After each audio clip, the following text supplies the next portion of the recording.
Hi everybody, Natalia here. Welcome to day 5 of my 30 for 30 challenge. So today I want to talk to you about what it means to be a mindful parent.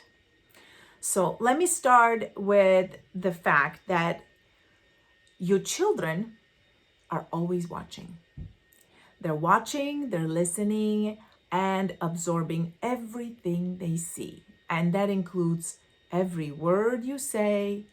They mean that includes the actions they see. They see your behaviors, your mannerisms, and they also watch how you treat yourself. How you respond to stressors, to crises, or joys. I mean everything, especially when they're young. The first 7 years, the child's brain is in a theta level, which basically means that their brain is receiving all the information without any scrutiny, without any filters, without any ability to discern whether the information that's being perceived is good, correct, valid. They simply take everything in as facts and as truth. And of course, you being their most important person in their life, a parent, whether you're a single parent or not, parents have an incredible opportunity to help their child if they choose to be mindful of their choices, their words, and their actions, and how they deal with conflict or success, and what happens in a household. The children pay attention and they see everything, especially when you think they're not watching. They are. They're always watching, paying attention, and they can feel the energy. They can feel the vibration. And so let's talk about what it means to be a mindful parent. I'm going to dip a little bit back into history. So our parents did the best that they could. And depending on their level of awareness, they either instilled in us qualities like confidence and positive self-image, or ambition and drive, or competitiveness, or pride, or empathy, or they made us feel less than. They made us feel, like we couldn't get anything right, because if you made some mistakes, you would hear things like, "Oh, you're so clumsy," or "What is wrong with you?" or "What are you doing? Are you crazy?"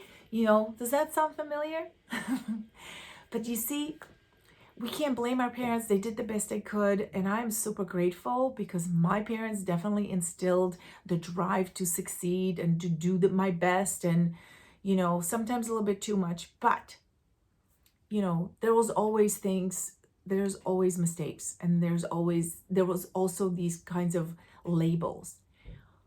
But being a mindful parent, you know that you cannot limit your child to a label. You see, when a child is born, they're natural born risk takers, as Bob Proctor says. We're born rich in unlimited potential. We can be anything, but when we're little, we have no control over that. And that's why we as parents, we have a lot of influence and control. The environment in which our children are growing up, the schools, the teachers, the other kids in the playground, the other adults in their life, but primarily us as parents.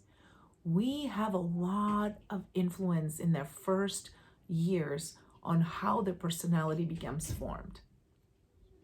So being mindful means paying conscious attention. Remembering that your child is a spiritual being having a human experience. Their soul has chosen you to be their parent. There's great honor, there's amazing responsibility, and there's so much magic in that. It's such an honor, and I am so grateful that my 2 daughters have chosen me to be their mom. And see, that's why I really take this responsibility very seriously.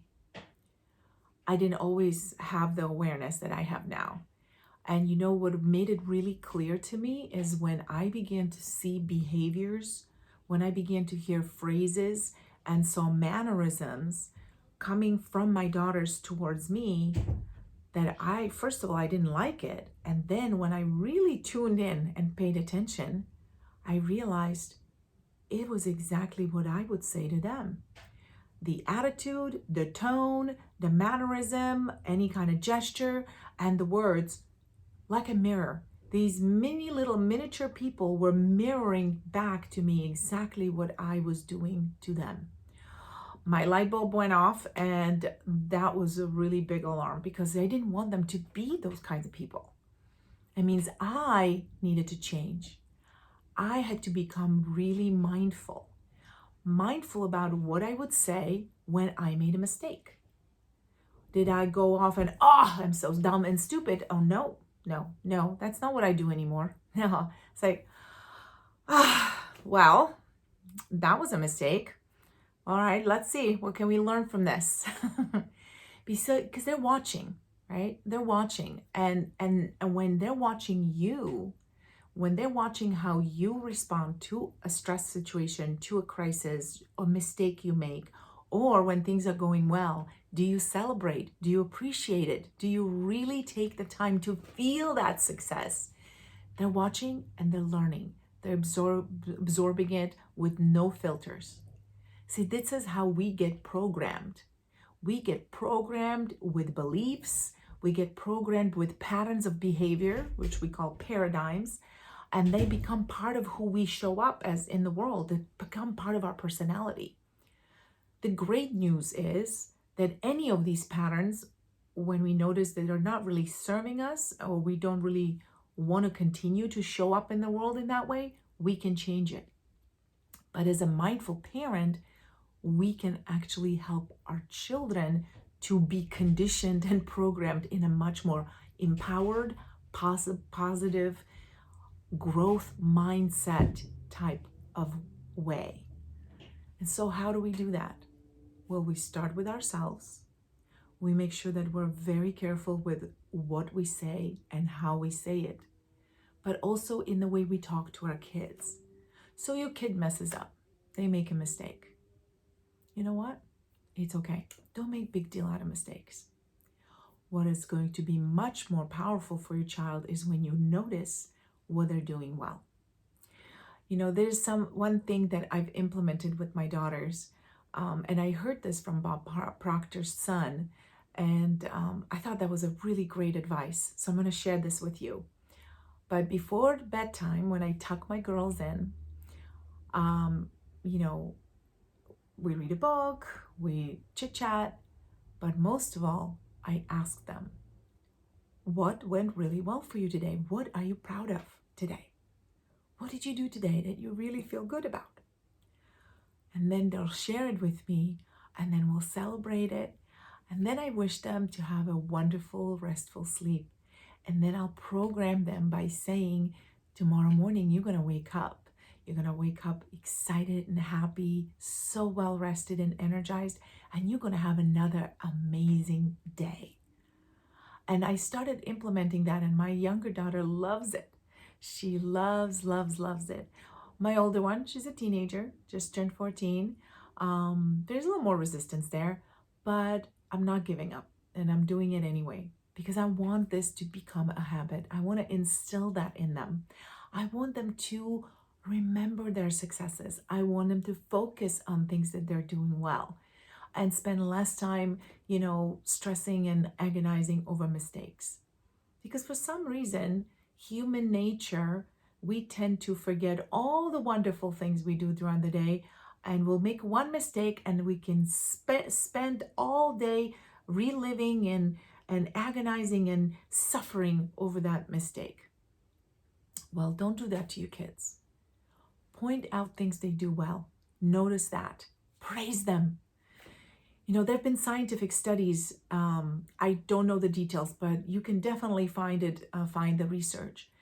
But the studies where they would study praise versus criticism, they found that when you have, like, for example, athletic team, when you record their game and then they watch the game, in the two groups, you have the group, one group was given information about all of the mistakes. They would point out the mistakes they were making in the game and explaining what they need to do to correct the mistakes. The other group, when they will watch the review of their tape, the game tape, they were only focusing on the successes. They were pointing out, the coach would point out, here's what you did really well. This was an excellent pass, or this, in other words, they would only praise the successes and their strengths and things that they were doing really, really well.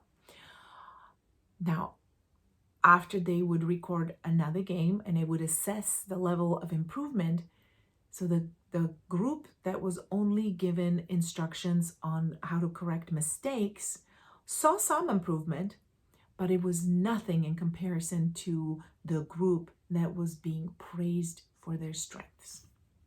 Now, let me explain why that is. When you point out a mistake, the feeling you get, the feeling of knowing their mistake, even if it's phrased that, okay, here's what you need to do to fix it, you're still starting with a mistake. Mistake does not feel good. When you don't feel good, it's kind of a low vibration feeling. It doesn't feel very motivating. But when you focus on the strength, when you point out to someone that you've noticed what they're doing well, and then you praise them, the feeling they get, it's euphoric. There's very different hormones and chemicals are released in the brain when you're hearing praise, when you're feeling successful. And so the more of that feeling you get, just like any addiction, you crave more of it. Yes? So when you praise your children and you point out things they're doing well, they're going to like that. And they're going to get more and more. So they're going to do more of things they do well. And you know what? That is how you also help them improve in areas that they need to grow. Because they're going to get addicted to the good feeling and they're going to try harder and they're going to want to be praised and they're going to want you to be proud of them. And that's a wonderful thing. In this way, you can instill in your children confidence. You can instill a powerful, positive self-image. Your child is a blank canvas. You have been given a sacred responsibility to bring that child up, to help them grow into an amazing, unique human. So give them the strength, the power, empowerment to feel unstoppable and limitless, and help them believe in themselves, help them believe and recognize that they have talents, they have wonderful strengths, and they can be successful. And that's what I think of really good mindful parenting is all about. Now, I would love to have you do an experiment, okay? So for the next 7 days, I want you to really pay attention and make sure that you're only noticing what your child is doing well, and you be sure to point it out and praise them, okay? It doesn't have to be any other rewards, just verbal praise and acknowledgement of things that they're doing well, okay? Do that for 7 days and pay attention, notice if you're seeing any changes, any shifts. I recommend journaling because, it'll be easier to remember. And then leave me a comment. Leave me a comment below the video. And if you have any questions, if there's a specific question that you would like to have me address or respond to, something you're curious about, please, that would be such a pleasure for me to answer. So leave me a comment or a question. Make sure you ring on that bell and subscribe. And if you like the video, I appreciate the likes and subscribers. And please share it with your friends. If you know a single mom who could use a little boost and a good tip here and there, please share my channel with her. Or it doesn't have to be a single mom. Any parents and moms are welcome to come along for this ride, because my goal here is to serve. I love helping moms learn and become more aware, become more mindful. First of all, I love empowering you, but I also love that by empowering you, I'm also helping empower your kids. So do the experiment. Leave me a comment. Let me know how it went. Okay? I'll see you tomorrow.